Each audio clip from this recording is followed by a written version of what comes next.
عمر بن عبدالعزیز رحمت اللہ علیہ حجاز کے گورنر رہے، بعد میں خلیفہ بھی رہے۔ ان کی عادت تھی گورنری کے دور میں بھی اور خلافت کے دور میں بھی وہ مناظرے کروایا کرتے تھے۔ سکھ، عیسائی، اس وقت کے جو بھی غیر مسلم ہوتے تھے، یہودی، سب کو بلا لیتے تھے، مسلمان بھی، سارے مل کے وہ ڈیبیٹ کرتے، اپنے اپنے مذہب کے دلائل دیتے۔ مقصد اس کا یہ ہوتا تھا، وہ مناظروں کا دور تھا، مقصد اس کا یہی ہوتا تھا کہ لوگوں کو ہدایت ملے، دلائل کا تبادلہ ہو۔ تو ایک شخص جو یہودیوں کی طرف سے مناظرہ کرنے آیا، اگلے مناظرے پہ آیا تو مسلمانوں کی طرف سے آیا۔ عمر بن عبدالعزیز پوچھتے ہیں کہ تمہیں کیا ہوا؟ تم تو پچھلی دفعہ یہودیوں کی طرف سے آئے تھے اور بڑے تیز ترار دلائل دیتے تھے، تمہیں کیا ہوا؟ وہ کہتا ہے بس میں مناظر تھا تو میں ہر وقت اسی تلاش میں رہتا تھا کہ قرآن کی کوئی غلطی پکڑیں، مسلمانوں کی کوئی غلطی پکڑیں۔ وہ کہتا ہے سب سے زیادہ جو چیز مجھے تکلیف دیتی تھی اور سب سے زیادہ جس بات کا مجھے جواب نہیں آتا تھا، وہ مسلمانوں کا یہ دعویٰ تھا کہ یہ اللہ کا قرآن ہے، اس میں دنیا کے کسی کونے سے آپ قرآن اٹھاؤ، ایک لفظ کیا ایک حرف کا بھی فرق نہیں پاؤ۔ وہ کہتا تھا یہ مجھے سب سے زیادہ مسلمانوں کا دعویٰ تکلیف دیتا تھا۔ وہ کہتا میں سکیم سوچتا رہتا تھا، کوئی سکیم ایسی بنے کہ قرآن کے اندر کوئی ہم ایسی تبدیلی کر سکیں کہ ایک جگہ کا قرآن دوسرے جگہ کے قرآن سے مختلف ہو جائے۔ لہذا اس نے کہا کہ میں نے سوچا، سکیم سوچی کہ یہ جو آیات کے آخر پہ اللہ کی صفات ہے نا، یہ صفات تو حفاظ کو پتہ نہیں چلتی کہ کون سی صفت آنے والی۔ تو اس نے کہا میں نے سکیم بنائی کہ ایک طرح کی صفات کو دوسری طرح کی صفات سے بدل دیتا ہوں، ایک آیت سے صفات اٹھاتا ہوں دوسری آیت کے ساتھ لگا دیتا ہوں، وہاں سے اٹھاتا ہوں وہاں لگا دیتا ہوں، تو شروع میں کسی کو پتہ ہی نہیں چلے گا، تو آہستہ آہستہ میں یہ کہنے میں کامیاب ہو جاؤں گا کہ دیکھو وہاں کا قرآن اور ہے، یہاں کا قرآن اور ہے۔ کہتا یہ میں نے سکیم بنائی۔ سکیم بنا کے اب یہ وہ کہانی سنا رہا ہے اپنے مسلمان ہونے کی، عمر بن عبدالعزیز رحمت اللہ علیہ۔ تو کہتا ہے کہ جب میں نے سکیم بنا لی تو سب سے پہلی آیت جس میں نے اللہ کی صفات میں تبدیلی کی وہ سورہ مائدہ کی آیت تھی۔ کہتے ہیں میں نے ایک بندے کو سنائی، السارق والسارق والسارقۃ فاقطعوا ایدیہما جزاء بما کسبا نکالا من اللہ۔ چوری کرنے والا مرد، چوری کرنے والی عورت، اس کے ہاتھ کاٹ دو، جزاء بما کسبا، یہ بدلہ اس بات کا جو انہوں نے کرتوت کیا، نکالا من اللہ، سزا ہے اللہ کی طرف سے۔ اس آیت کے آخر پہ ہے واللہ عزیز حکیم۔ وہ کہتا ہے میں نے اس کی جگہ لگا دیا واللہ غفور الرحیم، واللہ عزیز حکیم کی جگہ واللہ غفور الرحیم لگا دیا۔ اور وہ کہتا ہے کہ میں نے یہ واللہ غفور اپنی سکیم پورے قرآن کی تھی، پہلی آیت کے ساتھ اللہ کی صفات بدلی۔ دیکھ لیجئے قرآن معجزہ ہے، سبحان اللہ۔ اس نے یہ بدل کے تو کہتا ہے میں نے ایک بندے کو سنائی، مسلمان کو، تو وہ مسلمان آگے سے کہتا ہے کہ آیت صحیح کیسے ہے، میں حافظ تو نہیں ہوں، مجھے یہ بھی نہیں پتا کہ یہ آیت صحیح کیسے ہے، لیکن ایک بات کا مجھے پتا ہے کہ جو تم آیت پڑھ رہے ہو یہ غلط ہے۔ حافظ بھی نہیں ہوں، آیت آتی بھی نہیں ہے، صحیح آیت کا پتہ بھی نہیں ہے، لیکن جو تم پڑھ رہے ہو یہ غلط ہے۔ یہ ہوتا ہے معجزہ، عاجز کر دینے والا۔ وہ کہتا میرے رونگٹے کھڑے ہو گئے، میں حواس فاختہ ہونے کو آ گیا کہ یہ حافظ بھی نہیں ہے، اس کو آیت آتی بھی نہیں ہے، اس کو یہ بھی نہیں پتا صحیح کیا ہے، پھر بھی اس نے میری غلطی پکڑ لی اور پہلی آیت ہی سنائی تھی، سکیم کہاں جاتی ہے؟ وہ کہتا میں نے اس سے پوچھا تمہیں پتا کیسے چلا؟ جب تمہیں آتی کوئی نہیں آیت، حافظ تم نہیں ہو، تو تمہیں کیسے پتا چلا کہ آیت غلط پڑھ رہا ہوں؟ اللہ اکبر۔ وہ کہتا ہے کہ میں نے، اصل بات تو یہ ہے کہ قرآن معجزہ ہے، یہ عاجز کر دینے والی چیز، یہ آپ اپنا ثبوت ہے، یہ حق ہے، یہ منزل مقصود پر پہنچانے والی کتاب ہے۔ وہ کہتا ہے کہ مجھے یہ پتا ہے کہ قرآن میں جہاں کہیں اللہ کے غصے کا یا اللہ کی سزاؤں کا ذکر ہے وہاں اللہ کی صفت مغفرت و رحمت کا ذکر نہیں آ سکتا. جو آیت تم پڑھ رہے ہو اس میں سزا کا ذکر ہے. ہاتھ کاٹ ڈالو، چوری کرنے والا مرد، چوری کرنے والی عورت، اس کے ہاتھ کاٹ ڈالو. جزام بما کسب، یہ ان کے کرتوتوں کا بدلہ ہے. نکالا من اللہ، سزا ہے اللہ کی طرف سے. تو جہاں سزا کی بات آ رہی ہو وہاں صفت مغفرت و رحمت کی بات نہیں آتی. اس لیے واللہ غفور الرحیم یہاں نہیں آتا. کیا آتا ہے یہ مجھے نہیں پتا، لیکن یہاں غفور الرحیم نہیں آتا. یہ قرآن ہے، یہ معجزہ ہے. نبی پاک صلی اللہ علیہ وسلم فرماتے ہیں وَإِنَّمَا كَانَ الَّذِي أُوتِيتُ وَحْيًا أَوْحَاهُ اللَّهُ تَعَالَى إِلَيَّ، مجھے اللہ نے یہ معجزہ دیا، اور معجزہ ہدایت کے لیے ہوتا ہے. لہذا فرمایا مجھے جو معجزہ اللہ نے دیا یہ ساری دنیا سے، سارے نبیوں سے طاقتور معجزہ ہے. فَأَرْجُو مِنَ اللَّهِ، میں اللہ سے امید رکھتا ہوں ان اکون اکثر تابعا یوم القیامہ، قیامت والے دن میری پیروی کرنے والے سب سے زیادہ ہوں. کیوں؟ قرآن کتاب ہدایت ہے، قیامت کے لیے قائم ہے. جو اس سے جڑ گیا وہ ہدایت پا گیا. یہ قرآن سیدھے منزل مقصود پہ لے جاتا ہے. اللہ. لیکن یہ ملتی کیسے ہے؟ یہ ان کو ملتی ہے. یہاں فرمایا اللہ نزل احسن الحدیث کتابا متشابہا مثانی، یہ کتاب ایسی ہے جو باہم ملتی جلتی آیات، بار بار دہرائی جانے والی آیات. اسی قرآن کو سن کر رونگٹے کھڑے ہو جاتے ہیں. کس کے؟ میرے آپ کے تو نہیں ہوتے. فرمایا اس کے لیے بھی ایک شرط ہے. کیا؟ وَتَقْشَعِرُ جُلُودُ الَّذِينَ يَخْشَوْنَ رَبَّهُمْ، جن کے دلوں میں اللہ کا خوف ہوتا ہے ان کے رونگٹے کھڑے ہوتے ہیں. سب کے نہیں ہوتے. یہ دل میں اللہ کے خوف کا پتہ کیا مطلب ہے؟ دیکھو کوئی فکرہ ہوتا ہے نا، کوئی کلام ہوتا ہے، صاحب کلام کا جتنا روب ہو اس کی تاثیر اسی وجہ سے ہوتی، اتنی زیادہ اس کی تاثیر ہوتی. مثلا اگر کوئی شخص کہے پکڑ لو، یہاں آپ میں سے کوئی کھڑا ہو کہے پکڑ لو، اس کی کیا حیثیت ہے؟ کچھ بھی نہیں. اگر یہی بات میں کہوں پکڑ لو، کچھ بھی نہیں. اگر یہی بات علاقے کا تھانے دار کہے پکڑ لو، فرق ہے نا. فکرہ وہی ہے، لیکن تھانے دار کہے گا تو پھر اس کی حیثیت اور ہے. اور اگر یہی بات صوبے کا وزیر اعلیٰ کہہ دے پکڑ لو، اس کی حیثیت اور ہے. اور اگر ملک کا وزیر اعظم کہہ دے پکڑ لو، اہمیت اور بڑھ گئی. لہذا جیسے جیسے صاحب کلام کا روب بڑھتا جائے گا ویسے ویسے کلام کی تاثیر بڑھتی.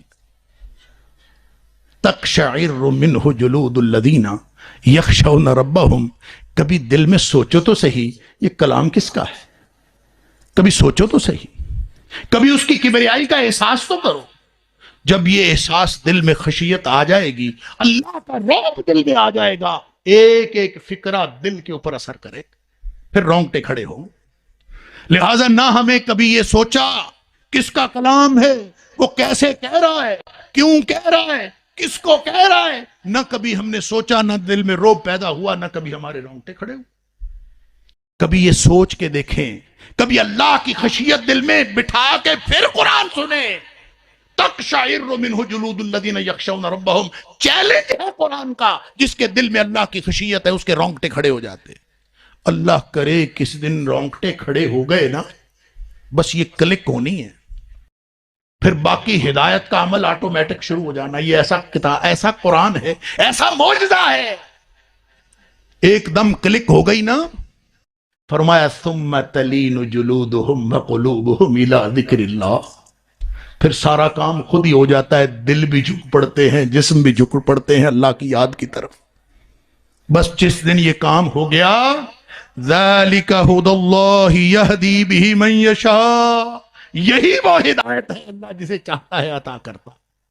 اللہ کرے ہمیں بھی وہ ہدایت مل جائے. اور یہ منزل مقصود والی ہدایت مانگا کرو. جب ہم کہتے ہیں نا اہدنا الصراط المستقیم، اس یہ ترجمہ نہ کیا کرو ذہن میں کہ اللہ ہمیں سیدھا رستہ دکھایا تو اس نے ہوا ہے. اللہ ہمیں سیدھے رستے پر چلا، اللہ ہمیں سیدھے رستے پر لے جا، اللہ ہمیں سیدھے رستے پر چلاتے ہوئے منزل مقصود پر پہنچا دے. یہ ترجمہ ذہن میں رکھا کرو. اور پھر یہ قرآن کیسے پہنچاتا ہے، بات لمبی ہو گئی، میں صرف 2 حدیثیں عرض کر کے اپنی بات مکمل کرتا ہوں. قرآن منزل مقصود پہ پہنچاتا ہے ماننے والوں کو بھی. یہ قرآن جو ہے نا، نبی کریم صلی اللہ علیہ وسلم نے فرمایا، سن لیجئے مسلمانوں، نبی پاک صلی اللہ علیہ وسلم مجھے اور آپ کو ارشاد فرما رہے ہیں، القرآن حجت لک او علیک. یہ قرآن تم سب کے لیے دلیل اور حجت ہے. بس فرق یہ ہے، کسی کے حق میں حجت ہے، کسی کے خلاف حجت ہے. کسی کے حق میں، کسی کے خلاف. کیا میرا اور آپ کا قرآن کے ساتھ ایسا تعلق ہے کہ یہ قرآن ہمارے حق میں قیامت والے دن حجت بن سکے؟ اگر یہ حق میں حجت نہیں ہے تو اس نے خلاف حجت بننا ہے، اور جو حق میں حجت بن گیا اس نے جنت میں پہنچا دینا ہے، جو خلاف حجت بن گیا اس نے جہنم میں پہنچا دینا. اللہ اکبر. تفصیل کا موقع نہیں ہے، تفسیر علماء بیان کرتے رہتے ہیں، میں صرف منزل مقصود کی بات کر دیتا ہوں. کس منزل پہ قرآن پہنچاتا ہے؟ حق ادا کر دیا. 5 حق ہیں قرآن کے: ایمان رکھنا، پڑھنا، سمجھنا، عمل کرنا، آگے پہنچانا. خیرکم من تعلم القرآن وعلمہ، جو پڑھتا اور پڑھاتا ہے، سیکھتا اور سکھاتا ہے، اس سے تو بہتر کائنات میں کوئی انسان ہے ہی نہیں. خیرکم، جو قرآن سے جڑ گیا وہ خیرکم ہو گیا، تم میں سے سب سے بہترین ہو گیا. اللہ اکبر. قرآن بھلا کہاں نازل ہوا ہے؟ قرآن، اس کے ساتھ جڑنے والی ہر چیز عظیم ہوئی ہے. قرآن نبی پاک صلی اللہ علیہ وسلم کے سینہ اطہر پہ، آپ کے قلب اطہر پہ نازل ہوا. علی قلبک لتکون من المنذرین، نبی پاک صلی اللہ علیہ وسلم کے قلب اطہر پہ نازل ہوا. نبی پاک صلی اللہ علیہ وسلم اللہ کے بعد کائنات کی سب سے عظیم ہستی بن گئے. مکہ مکرمہ میں نازل ہوا، کائنات کا بہترین شہر بن گیا. جس رات میں نازل ہوا، کائنات کی بہترین رات بن گئی. جس مہینے میں نازل ہوا، کائنات کا بہترین مہینہ بن گیا. جو فرشتہ لانے والا تھا وہ سارے فرشتوں میں سے افضل ہو گیا. یعنی قرآن کے ساتھ جڑنے کی بات ہے. یہ ایسا پارس کا پتھر ہے جو اس سے جڑ گیا وہ کندن بن گیا. اللہ اکبر. فرمایا، یہ حدیث سنی ہوئی ہے نا، یقال لصاحب القرآن اقرأ وارتقی. صاحب قرآن کو کہا جائے گا، قرآن والے کو، قرآن کے ساتھی کو. ہم اس کا ترجمہ کرتے ہیں حافظ قرآن کو کہا جائے گا. سن لیجئے، صاحب قرآن قرآن کا ساتھی ہوتا ہے. حافظ قرآن بھی صاحب قرآن ہو سکتا ہے، اور غیر حافظ قرآن بھی قرآن کا ساتھی ہو سکتا ہے. فرق صرف اتنا ہے، جس نے زندگی میں قرآن کو ساتھی بنایا، جس نے زندگی میں قرآن کو ساتھی بنایا، قرآن ایسا با وفا ساتھی ہے، پھر یہ اس کو نہیں چھوڑتا. اللہ تعالیٰ نے فرمایا، قیامت والے دن یقال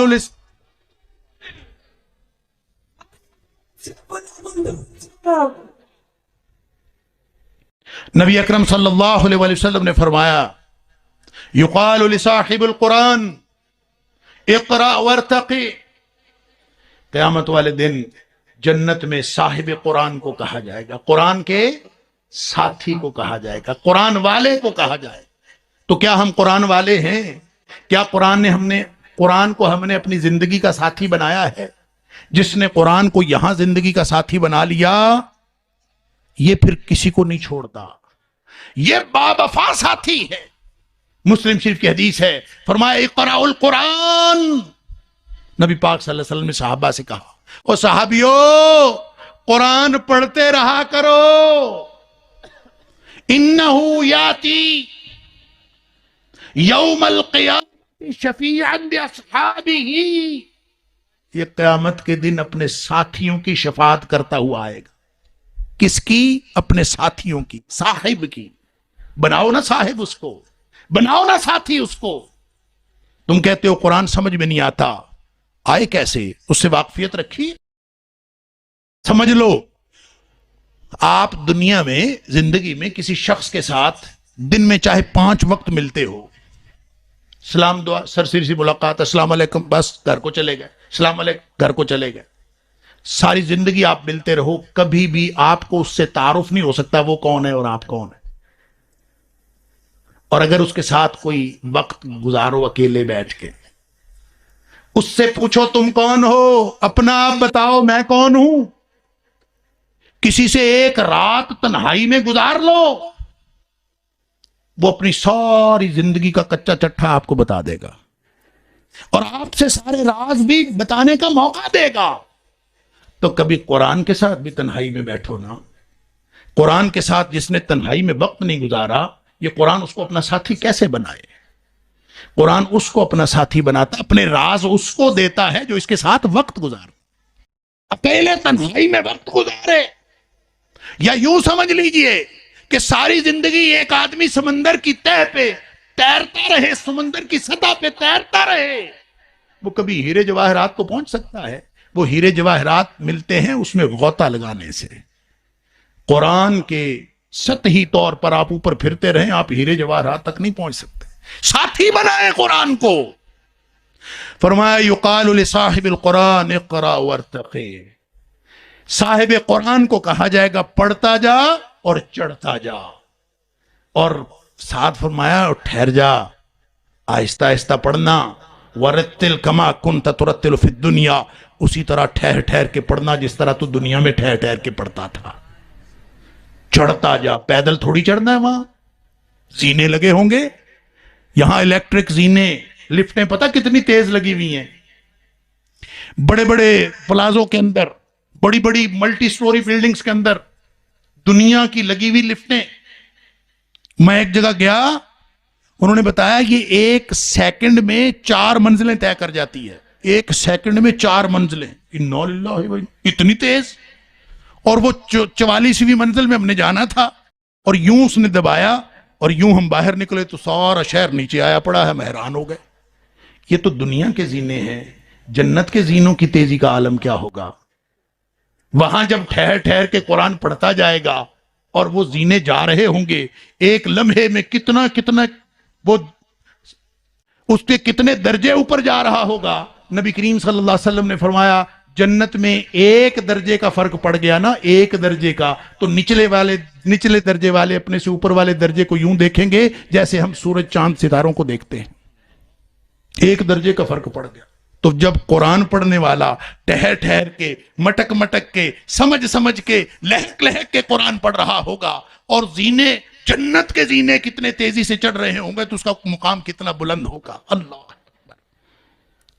اور دوسری طرف جس نے حق نہیں دیا، بس یہ آخری حدیث سن لیجیے، اپنی بات مکمل کرتا ہوں.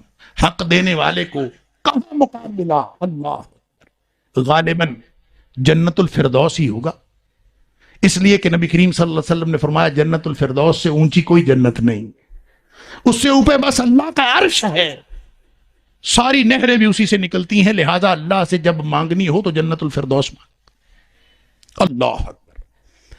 دوسری طرف بخاری اور مسلم کی لمبی حدیث ہے، میں صرف مختصر کر کے آخری ٹکڑا عرض کر دیتا ہوں. نبی پاک صلی اللہ علیہ وسلم فرماتے ہیں کہ جب جنت جہنم کا یہ ماحول یہ بتاتا ہے حدیث کا کہ جنت جہنم کا فیصلہ ہو چکا ہوگا. نبی پاک صلی اللہ علیہ وسلم فرماتے ہیں میری بہت ساری امت جہنم میں جل رہی ہوگی، میں اللہ کے سامنے سجدے میں گر جاؤں گا.